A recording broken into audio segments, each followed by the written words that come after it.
शहर में आ रही थी, जिससे थोड़ा सा शहर में माहौल थोड़ा सा डर का भी था। और आपको पता है कि 14 तारीख को 2 घटनाएं फायरिंग की हुई शहर में अलग अलग जगह पे।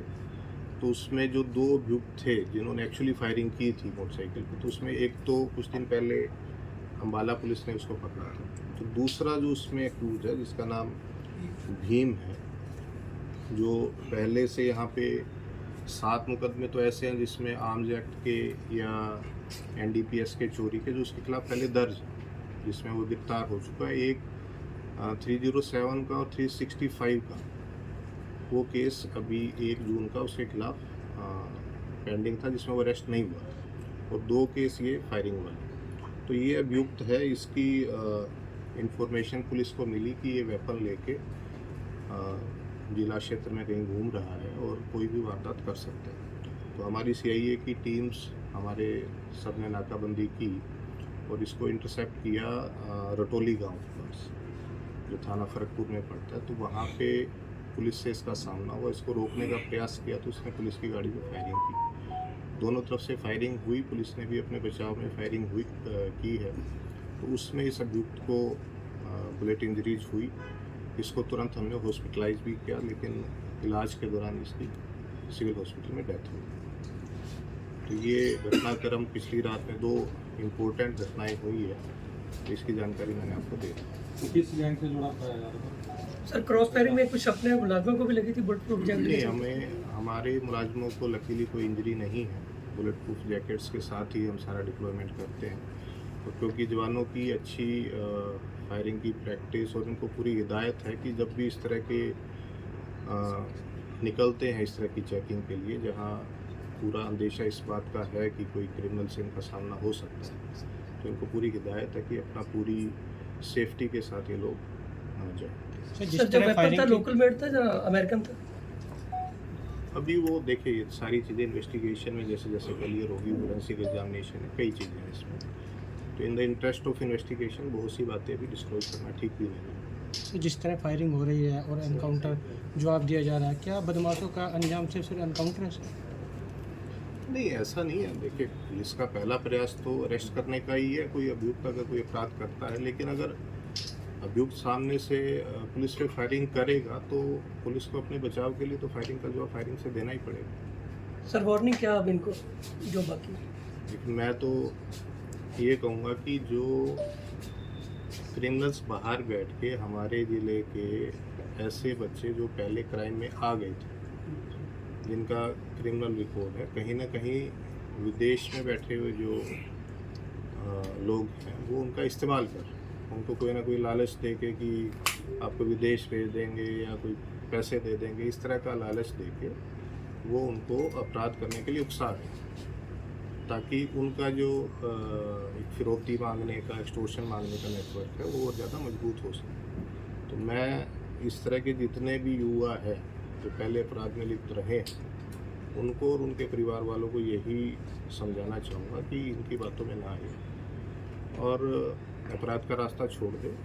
यमुनानगर शहर में एम्प्लॉयमेंट के बहुत ऑप्शन हैं, एक इंडस्ट्रियल टाउन है, यहाँ पे अगर कोई काम करना चाहे तो कोई काम की कमी नहीं है किसी के पास। तो अपराध का रास्ता छोड़े, समाज की मुख्य धारा में शामिल हो। अगर ऐसा नहीं करेंगे तो आज नहीं तो कल कानूनी कार्रवाई का सामना तो सबको करना पड़ेगा। तो मेरा यही संदेश है माता पिता समाज सभी लोगों से कि युवाओं को ये प्रेरित करे कि अपराध का रास्ता ना छोड़ें। सर, ये जो गैंगस्टर था, नहीं, एक तो कल रात को एक तेजली जो क्षेत्र है, गांव जो शहर के साथ ही लगता है और पुलिस स्टेशन सिटी यमुनानगर के इलाके में ये गांव पड़ता है, तो वहाँ पे एक ठेका है। तो ठेके पे कल रात को लगभग 10:30 के आसपास की ये घटना है। 3 लड़के आए बाइक पे सवार होके, उन्होंने जो वहाँ का करिंदा है तो उससे पैसे छीने, एक फायर भी किया उसके ऊपर। उसके बाद वो पिस्टल दिखा के उनको डरा के और ठेके के अंदर भी घुस गए। तो वहाँ से भी उन्होंने जो कैश पड़ा था वहाँ पे गले में और वो सारा कलेक्ट किया और वहाँ से फिर वो भाग गए। तो कुल मिला के इसमें 90,000 रुपये, 90 या 96,000 रुपये के करीब उन्होंने वहाँ से पिस्टल दिखा के फायर करके स्नैच किया। तो इसमें हमने कुछ दिनों से हम चर्चा कर रहे थे कि कैसे अपराध पे अंकुश लगाया जाए और इस तरह की घटना होती है तो कैसे उसमें इमीडिएटली पुलिस का रिएक्शन हो। तो एक व्हाट्सएप ग्रुप कॉल का हमने एक प्रोविज़न बनाया है जिसमें हमने को कॉल की, जिससे जितने भी हमारे SHO चौकी इंचार्ज हैं, क्राइम यूनिट, सब उनको इमीडिएटली अलर्ट आ गया। जैसे मैं घर पे था तो मेरे पास कॉल आया तो हम सारे एकदम से रोड्स पे निकल लिए। और जो पहले से नाके तैनात है, जैसे आपको पता ही है कि जो पिछले दिनों अपराधी घटनाएं घटी है तो उसको ध्यान में रखते हुए हमने नाके ऑलरेडी लगा रखे। तो नाके पे पुलिस का कर्मचारी भी होता है और IRB, HAP, लोकल पुलिस का और HAP, IRB की जवान जो हमें फोर्स बाहर से मिली है उनके जवान तैनात हैं। तो जो नाके पे इंचार्ज था उसको भी कॉल SHO ने किया कि आप अलर्ट रहें। और जो वायरलेस का एक सिस्टम है पुलिस का, वो अलर्टनेस पूरे ज़िले में थी। तो ये जो अपराधी है ये जगाधरी से जो कैथमांडी को एक रोड जाता है जो अल्टीमेटली छोटा लापरा वगैरह इधर से होता हुआ सहारनपुर निकल जाता है। तो वहाँ पे जो नाका था वहाँ पे 4 पुलिस के कर्मचारी थे। तो उन्होंने इस बाइक को आते देखा तो उन्होंने इसको रोका, शक हुआ उनको। तो उनमें से एक जो बीच में बैठा था उसने हाथापाई भी की पुलिस के मुलाजिमों के साथ और एक मुलाजिम की उंगली पे उसने काफ़ी ज़ोर से काट भी ली। और फिर उसने फायर को अपना वेपन निकाल के फायर करने की भी कोशिश की। तो उनको फिर पुलिस के जवानों ने ओवर पावर किया। तो वहाँ से वो कूद के फिर साइड में सड़क के किनारे जो थोड़े गहरे गड्ढे वहाँ कूद के उधर उस तरफ आ गए। तो हमारी CIA की टीम भी सारी सर्च ऑपरेशन पे पहले से ही निकली हुई थी। जब ये सूचना आई कि वहाँ पे इनको इंटरसेप्ट कर लिया गया तो उस इलाके को सर्च किया गया तो ये दोनों 2 अभियुक्त हमारी पकड़ में आए। तो इनको क्योंकि इंजरीज थी कूदने की वजह से तो इनको हमने रात को हॉस्पिटल में एडमिट करा दिया था। तो ये 2 जो हैं अपराधी, तो इनका नाम जो सामने आया, एक तो है पंकज कुमार, ये जगाधरी का ही रहने वाला। तो इसके खिलाफ पहले जो इसका आपराधिक रिकॉर्ड हमने चेक किया तो इसके खिलाफ 13 आपराधिक मामले पहले से दर्ज हैं, जो चोरी के हैं, स्नैचिंग के और एक डकैती का भी केस है। तो दूसरा लड़का है गौरव, वो मूलतः मुजफ्फरनगर का है बट अभी फ़िलहाल ये काफ़ी साल से जगाधरी में ही है। और इसके खिलाफ भी 5 मुकदमे हमें मिले हैं, डकैती के, चोरी के, स्नैचिंग के और आर्म्स एक्ट। जो तीसरा साथी जो पुलिस की पकड़ में नहीं आ पाया उसका नाम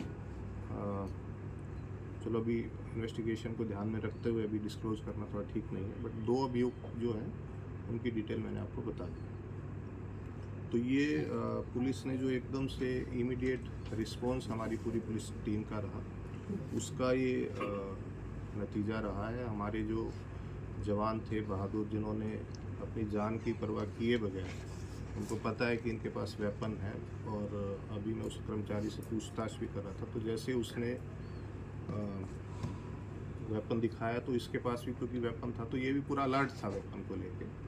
तो पूरा इन्होंने मुस्तैदी के साथ उसको काबू किया और उसके बाद CIA की टीम ने बड़ा अच्छा सर्च ऑपरेशन चला के उनको ज़्यादा अभियुक्तों को आगे नहीं जाने दिया और वो काबू आ गया। शराब ठेके को लेके पहले धमकी आई हुई थी कोई? नहीं, ये इसका धमकी से कोई रिलेशन अभी तक की तफ्तीश से नहीं लग रहा है। ये तो जैसे रिकवरी हो गई, लूटा था कैश?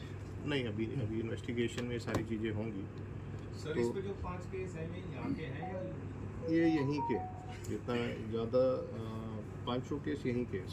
तो अभी कभी गिरफ्तारी नहीं हुई इनकी दोनों की? अभी क्योंकि ये इनको इंजरीज हैं। नहीं, पहले कभी गिरफ्तारी नहीं हुई इनकी इतने सारे नहीं केस? है, वो तो गिरफ्तारियाँ तो हुई। जेल से बाहर आए? तभी गिरफ्तारी के बाद ही जो सारा एक जो रिकॉर्ड बनता है इस पे ICJS पे, तो वो गिरफ्तारी के और उसके बाद ही बनता है। ठीक है। तो दूसरा